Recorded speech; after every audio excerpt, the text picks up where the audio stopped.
Hello, everybody. 𝗵𝗲𝗹𝗽 here, CEO of the Center for Enlightened Business, and I am deeply honored today to be with the one and only Shawn Parikh, Chairman of Entigrity. Shawn, thank you so much for being here. I am very excited to dig into a couple topics with you today.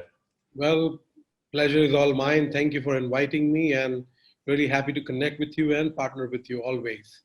Thank you. Thank you. So I want to dive into a couple issues today. I want to talk about what the issues and challenges that you're seeing in the space, especially as it relates to one of the areas of expertise that you really sit in, that Entigrity sits in, is outsourcing, offshoring, doing work like that. So please tell me, Shawn, in all your years of experience, what are you seeing are the main issues and challenges in the accounting space? Well, so this might sound like a little cliched answer, but staffing has been the number one challenge, and a traditionally number one challenge. All accounting surveys, whether it's PCPS or other accounting surveys done by Journal of Accountancy or Accounting Today, have staffing sit right at the top, and we kind of help in some way with that issue. But if you ask me in today's context, one of the fundamental challenge which every firm is facing today is lack of clarity. We are in times which are unprecedented, although we are on the road to recovery. But this is an election year. We are expecting an election. If there is a government change, there would be a huge taxation change which might happen, which people anticipate. So apart from that, we are in a year of pandemic, and the impact of this is going to roll over in 2021. So this is going to be a very, very different 2 years for accountants and accounting firms. So the real challenge which firms are facing is lack of clarity, and lack of clarity on every front, whether it is customer acquisition, whether it's planning for staffing, whether it is training the team members, because they don't know. I mean, they're updating or kind of changing legislations every other week. So one of the fundamental issues today, and because we work with 550 accounting firms today, and well, in March, what really happened was we were really panicked, because we have a team of 850, 900 people, and this uncertainty that whether work is going to continue or not. Well, work never stopped. Accountant never stopped working. So, which is a good thing. But what happened is, the challenges remained. The new learning, the new understanding of the legislation, the new requirement of your clients now. So this lack of clarity is perhaps in today's context is one of the fundamental challenges which probably all sizes of accounting firms, I will not say most large accounting firms, but small to mid-sized accounting firms are facing today. And of course, that provides one, every challenge is somewhere an opportunity. So yeah. Yeah.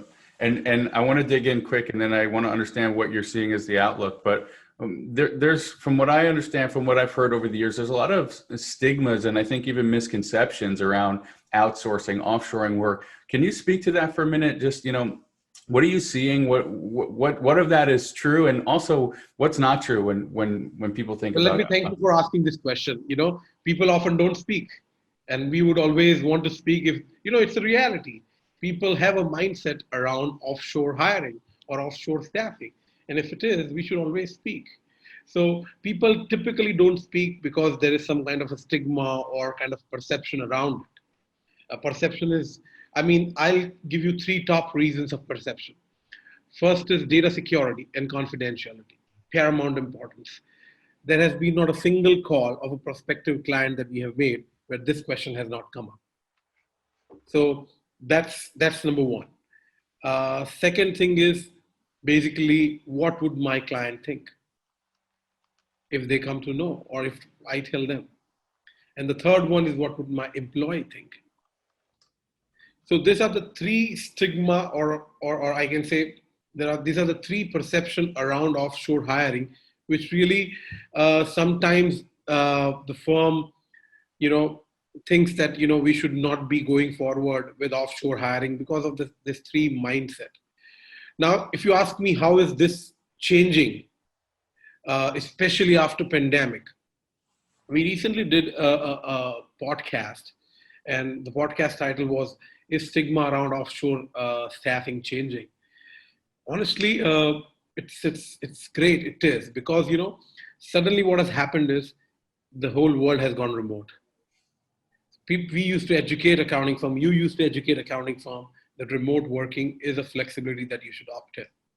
So we don't need to educate. And now, if somebody is working remotely, either from New York or New Delhi, Mumbai or Miami, at the end of the day, they are remote. If they have the right skill set, right knowledge, they can speak the same language. It's at the end of the day, your team member.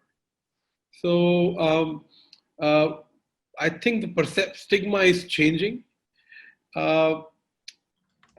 Clients are becoming more open. Firms are becoming more open. Employees are more, adaptive now. I mean, when I say internal team members, they understand that the world is moving in certain direction. And if the firm doesn't move in that order, sooner or later, it is going to make impact. And one of the reasons, we have faced a lot of resistance. Sometimes owners and partners are really, excited to try out this because they, it's building capacity and getting more work and, taking workload off your core team's plate. But the team that we are working with, sometimes we face resistance from them. So that's one of the challenge with offshoring too. Can I tell you a funny incident? Sure. You are based out of New Jersey? New York. New York, okay. So we had a client in New Jersey, not Jersey, and an old accounting firm. And he started working with us. It was a very, very rough 3-4 months journey. It did not onboarded well. One of the reasons was that person's manager. And that manager was not really open to kind of, adapt to offshore. And whether we speak or not, there was a certain level of job insecurity. Mm-hmm. So it was a very turbulent, onboarding, and it did not went well, honestly. Owner told me that we'll have to drop this. And he did not, had complaints. He told that, if my manager is not able to do this, I cannot do this. My manager has to handle this. Fast forward 3 years. I discovered that manager has started her own practice, and she has 3 remote offshore staff with us. With you. Yes, with Entigrity. And she only told me this story that I did not remember even. She only told the story. And I made a point. I went to that old client of ours who could not work, and he has sold his practice. It did not happen because of offshore staffing. He was getting older and he wanted to retire. But yeah, this was a very funny anecdote, That's crazy. And I love that you shared that story, and I love what you shared before, because in my mind, obviously, if the work can get done well, it makes a lot of sense to do it, because what we see as accountants want to step into more high value work, they can free themselves up significantly to do the work that's got the higher return, that's more profitable, and also just free themselves up of time. So I love that. But what I'm really loving from this, Shawn, is I think whenever there's a new, and I know offshoring is not a brand new concept, but whenever there's a new concept out there, especially in the accounting space, there takes a lot of time or a major event to get people to adopt that technology or the resources. So I love to hear that the solution's been there for quite a long time, and that unfortunately, because of the global pandemic and all the uncertainty that's going on, people are realizing that this solution that's been sitting there forever is now available to them that they can tap into. And it's almost like, you know, you're waiting there and ahead of the curve. And now the accounting space is getting a lot more comfortable with doing these things. And the upside of it is remarkable. So, I love to hear that. So tell me, Shawn, what do you see as the opportunity going forward? There's a lot going on now. There's a lot of, the accounting space is adopting these new resources better. What do you see going forward? Well, just to give you numbers, we closed about 80 new accounting firms between June and August. So 80 new clients we closed. So I was anticipating that, you know, this is going to be a tough year. But in fact, our business is on the right side of the post-corona world that we are, you know, envisioning. So if you ask me, what is the opportunity for us? Probably, you know, as I said, we are probably, you know, there in the post-corona world where accounting firms are moving, migrating. We were always telling them, and now they are realizing, they are compelled. But if you ask me what opportunities accounting firms themselves have, so, well, offshoring is, we just don't tell it as a cost-saving measure. For us, it is very important. An accounting firm who does not want to, you know, well, I have met accountants, I've met owners and partners who really don't care about, you know, growing year on year. For them, it is quality of the growth which is important. When I say quality, it comes at a balance of work-life. It comes at work less, make more. Mm-hmm. And they're looking for profitable growth. And I think where, you know, your business and our business kind of marries, or we are kind of there to cater one similar objective, is help small and mid-sized accounting firms. That's our sweet spot, is basically have that balance, not just do compliance work all the time, and not also get rid of the compliance work. Do the work and let that compliance work, or let that client accounting services, CAS, be the gateway of advisory services that you want to give. So that's how I think opportunity for accounting firms, when they combine offshore staffing and advisory services, is looking like. Because I think businesses are taking different shapes now. So they are going to be a lot more dependent on accountant and CPAs than they were before. Because entrepreneurs need more guidance, need more advice, need more certitude about their business, their cash flow. So although we are on the tail end of this unfortunate situation, but accountants are going to have a very busy time and a very profitable time going forward. Yeah. I think that's one thing that I hear in everybody that I'm speaking to, all the thought leaders in the space, all the service providers and product providers.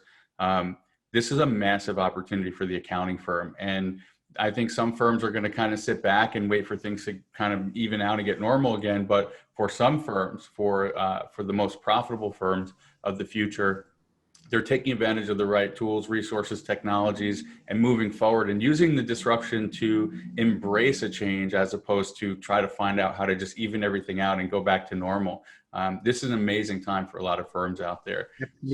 So Shawn, so in addition to us having some mutual clients, we also have a mutual event coming up. And so you and the Entigrity team have graciously partnered with us to sponsor the event. Here's my question for you. I know that you get a lot of people coming to you looking for partnerships, looking for sponsorships. Why the Enlightened Business Symposium? What is this about, the work that we've done, or what you've seen that would made you want to be a part of this? Well, first of all, I am I'm partnering with you because of Matt Solomon. So definitely because of that. But more than that, it is basically, as I said, our objective. We have a common objective to help accounting firms. And I see a lot of things when you shared with me your outline, which was not completely prepared. It is now prepared. But when you shared with me, you want accountants to, work less, make more. You want them to have, at the end of the day, we all have 40 hours a week. So how best you can use that 40 hours a week, to make more money and have better life. So I thought, we are also doing some of the case studies of successful accounting firms and what their processes and habits are in what they are and how they have executed their model. So this kind of appealed to me, that this is what, right now, there is a lot of content out there on remote working, and then there are a lot of tax updates and PPP updates out there. The center of it is how you are going to shape your accounting firms in the future.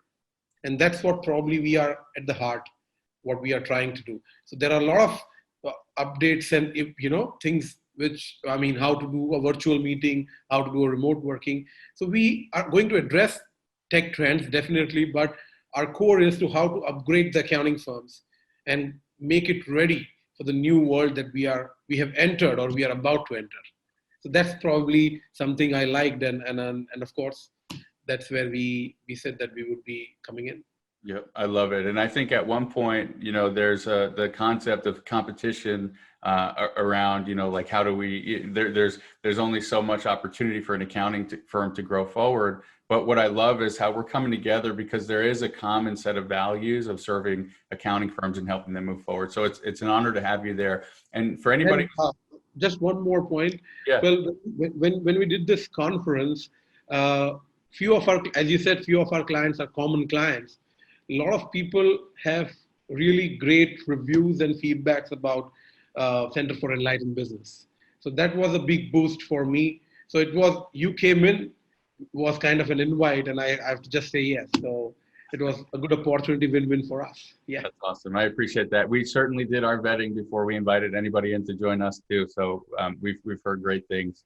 And for those of you who are watching this, if you are interested in understanding what the buzz is about, if you're interested in seeing Shawn go a little deeper into what's possible for the accounting firm, and you want to be there to learn how to attract the right business, how to really sell and how to service and deliver high profit work, then Shawn and I invite you to come join us at the Enlightened Business Annual Symposium. This is our 16th year of doing this, and the first time we've really opened it up to the general accounting public and small firm owners out there. So there'll be a link. Every accounting firm, from small two people, one people firm to about 50 people firm, should join this conference. It's a virtual event, so you don't have to travel. That way it is safe, but at the same time it is going to be very engaging and exciting. So 26th and 27th of October, I think. Yep. We should be inviting all of our clients and prospective clients. Yes. And thank you, Shawn. And as a member of the community, there's an opportunity to save some significant money by watching this video. So we'll put a link below with the discount in there. And Shawn, Parikh, thank you, my friend. It's a pleasure to have you. I'm excited to have you and Entigrity at the event with us. And thanks so much for spending some time with us in the community today. No, thank you. Thank you for inviting me. Always pleasure working with you. Thanks, Shawn. Thanks, everybody.